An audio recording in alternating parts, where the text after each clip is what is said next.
social à l'appel de plusieurs organisations patronales. 2000 personnes se sont massées hier mardi, place Kléber à Strasbourg, pour dénoncer le déréglementation des professions libérales. Selon l'ancien ministre de l'économie, Arnaud Montebourg, le projet de loi issu d'un rapport de l'inspection générale des finances propose de restituer 6 milliards d'euros de pouvoir d'achat aux Français.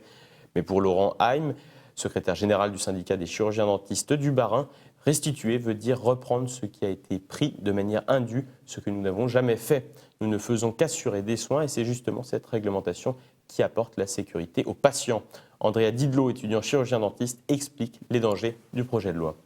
Alors en réalité, nous jugeons ce rapport dangereux et injuste. Injuste d'abord parce qu'il stigmatise un certain nombre de professions, donc une partie de la population, alors que seule une remise en question globale du système économique français permettra de relever le pays.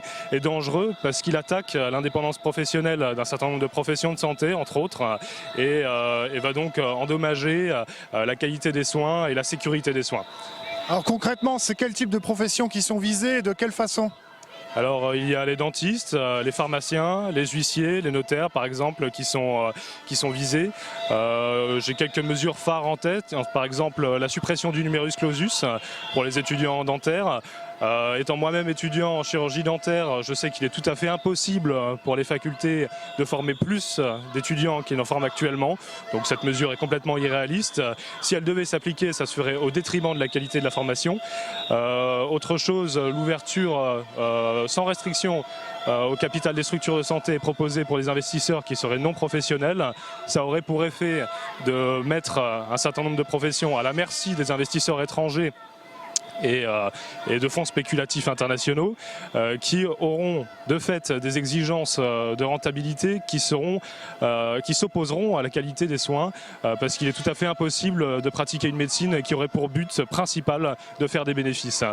Dernière mesure qui me vient en tête, c'est l'objectif de casser le monopole des pharmaciens quant à la vente des médicaments qui se retrouveraient sur les étals des supermarchés par exemple. Et cette mesure est une mesure qui bien sûr se ferait au détriment de la sécurité des Français puisque tout médicament implique quand même un certain nombre de une certaine part de danger et le médicament n'est évidemment pas une marchandise comme les autres.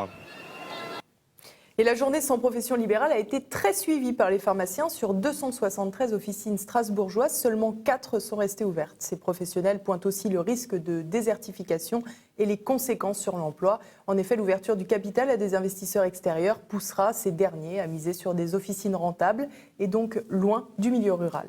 Le mot d'ordre de la manifestation était de ne pas gêner les Strasbourgeois, mais de les alerter sur les conséquences du projet de loi. D'autres manifestations étaient d'ailleurs prévues à Paris, Marseille, Toulouse, Bordeaux et Nantes.